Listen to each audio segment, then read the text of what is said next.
Hi, I'm Brittany. I just purchased a first generation Toyota Sequoia, and over the next few weeks I'm going to be converting it into a stealth overland camper and hopefully hitting the road to explore America.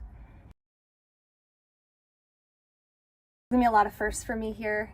This is my first build, my first solo road trip, and really my first time camping as an adult, so could be pretty interesting experience. Definitely a lot for me to learn.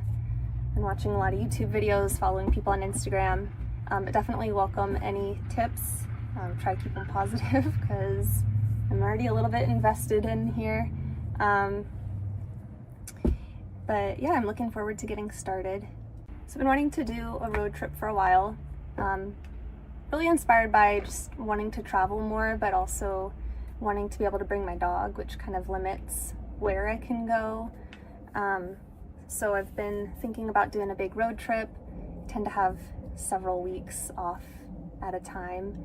I wanted to initially look for different motels and that I could bring my dog to, but just thinking about how many nights I would have to stay and all the pet fees just started to get really expensive really quickly. And so I thought that if I could bring a camper and stay in that instead, it might be at least a better investment, if not, might not actually be cheaper up front, but maybe a better option long term. So I played around with a couple different ideas. Initially I was thinking of a pop-up that I could tow, but my original vehicle would not tow even a light pop-up, so that meant getting a tow vehicle. And then when I started looking at those, I looked at the trucks with the pop-ups and the fiberglass trailers, the full-on fifth wheel, like all these different options. But ultimately I wanted something that I would be able to park in my garage so I wouldn't have to pay a storage fee, or at least park on my driveway so it can't look like a camper. When I'm traveling around, obviously I'll be hitting up some state parks, national parks, more of the like wilderness areas, but then I also want to be able to hit the cities. So I figured by building a stealth camper, technically be able to sleep in a parking lot and nobody would even know that I'm in here. This is the 2003 Toyota Sequoia SR5 with four-wheel drive. I'm just outside Phoenix, Arizona, so getting a car with white paint was pretty important to me. When I was trying to decide what kind of vehicle I wanted something that would be able to tow. I originally was looking at the 4Runner, but when I considered the size difference, the Sequoia is quite a bit roomier in the back. And they get very similar gas mileage, even though this is a V8 and the 4Runner is a V6. If you are not familiar with the 2003 Sequoia, there's a couple of quirks that it has. For example, the door latch in the back tends to break. When I checked this 2 days ago, it was working, and now I can already see that it's broken, so I ordered a part to replace it. Just waiting for Amazon to deliver that so that I can get in here and start stripping the interior. This is one of the cleanest models I could find. Pretty happy that I was able to find one that did not have a leather interior.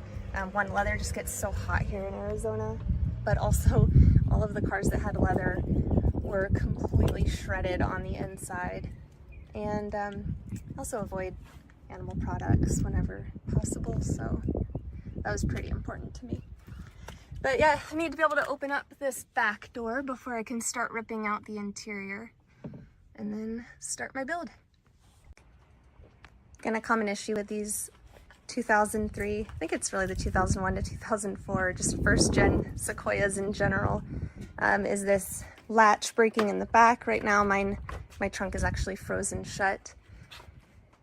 There are lots of videos in YouTube on how to replace the door handle if the door handle is what has broken, although if you watch enough videos, it seems like the problem just keeps coming back. So I did find one really helpful video from Dan the Man Garage, and he shows how to open up the back panel, access the innards, and then there's actually a little bit that has to be filed out or hollowed out a little bit to give the pin a little bit more space.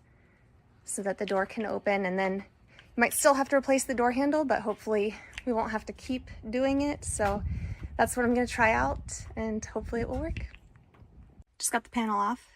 The top and sides were pretty easy. This bottom part was definitely trickier, and when I was doing it, this black part came off, which that didn't happen in the YouTube videos, so hopefully that is something that will reattach pretty easily. But anyway, gotta take this panel off now to get into the latch area.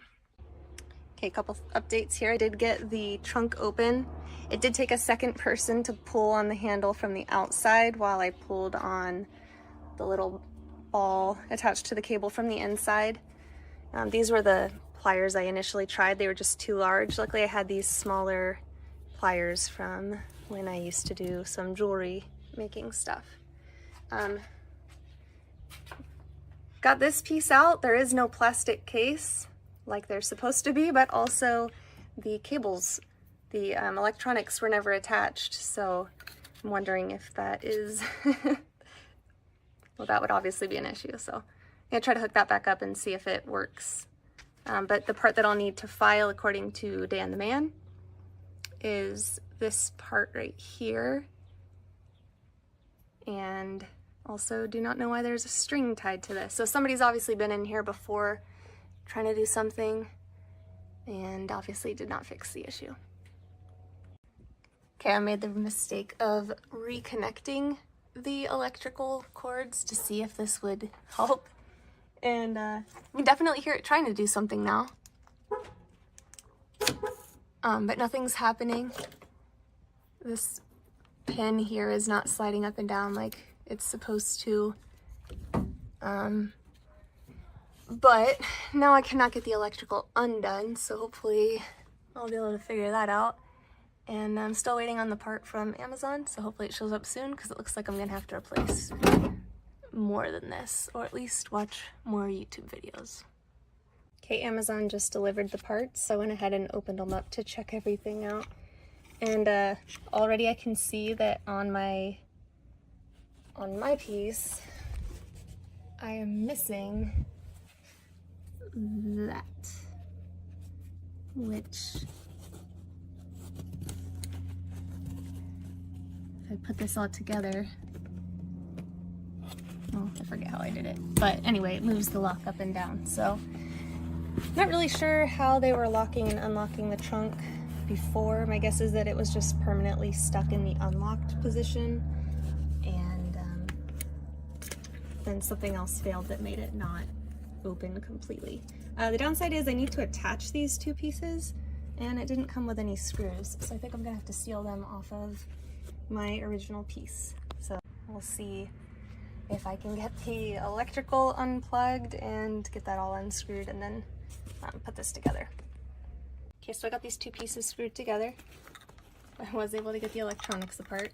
You can already see in the aftermarket piece that this channel on the top plate is a little bit wider than the original OEM, but I'm still gonna file off just a little bit on that side so that if the spring gets a little bit loose, it won't start to block that pin. So I'll file that down just a little bit. But now that I have this piece that mine didn't have, it'll be able to hopefully, let's see, lock and unlock. So getting closer. I'm gonna have to install this cable. Definitely need to watch another YouTube video now. So I got my door handle installed. Reattached the cable to the new actuator latch, but it's not gonna work. I don't know if the cable is too short or what happened here, but obviously that little pin can't move up because this is it in its resting position. So now I don't know what I'm gonna do.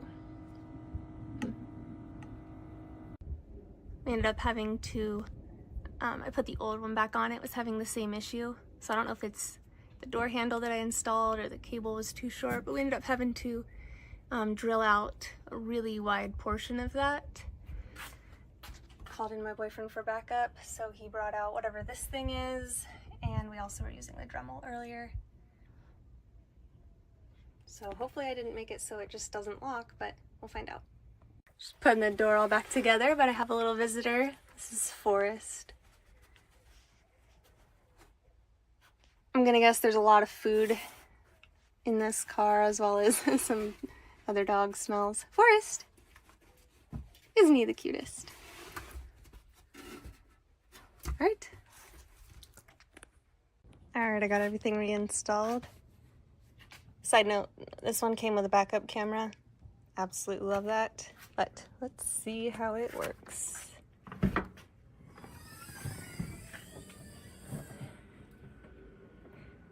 Still have to reinstall the plastic trim, but I'm holding off in case I want to add any like Dynomat or insulation or anything. I'll have to finish taking out the second row of seats tomorrow because I'm hot. But you can already see how much space there is back here. So yeah. We're on day 2 of this build. So right now I'm just trying to finish up getting out the second row seats. I took the third row out yesterday. That one was pretty easy. These second row seats though, they have 4 bolts on each chair, and that's gross. They are going to be really tight if you've never pulled your seats out before. I saw a couple videos where, you know, people had all sorts of extensions that they were using, trying to use their feet to push these out. I could not get these out for the life of me. I even was using an impact to try to drill them out. So I did find a trick that was helpful for me, at least. I took my size 14, I don't even know what this is called. I'm gonna call it a wrench though. But anyway, I just set it on the bolt and then I hit it with a hammer and had to hit it quite hard. But I did eventually get these loose, and so now I can use my impact to pull the rest of these out. And also real quick, these are so tight that you might start to think you're going in the wrong direction. It is lefty-loosey, just like normal. So you're gonna hit with your hammer on the left-hand side. Okay, then now that I have the second row out, you can see we have quite a bit of space here. A couple things, when I was trying to take out the seat, you'll see that the seats actually, yeah, I definitely need to clean this. The seats sit in this groove here, so you have to push them. I just kind of laid them flat again and then pushed them up this ramp. Just be careful, because once they hit this edge, they kind of drop off. So the first time I did it with my feet and squished my feet a little bit, but then you just roll them on out. I know that some people have actually gone and taken these out, and there is obviously a bowl right here, but the one video I saw, they actually had to pull all this carpet out to get to another bolt sitting on this side. I don't think I'm going to go through the hassle of that because I am going to be adding some insulation and a subfloor here, so I think I'll just build it up around this and it should lay pretty flat. Same with these hooks that held the seats on. I think I can just kind of lay everything on top of it and it should be pretty flat. So yeah, call this the end of the first video. Thanks. One last thing. This is where you have your jack for your spare tire. So if you do end up putting a floor down in your own camper, make sure that either you leave access to this or pull everything out before you seal it up. I think I'll just pull everything out because my bed's probably going to be right here.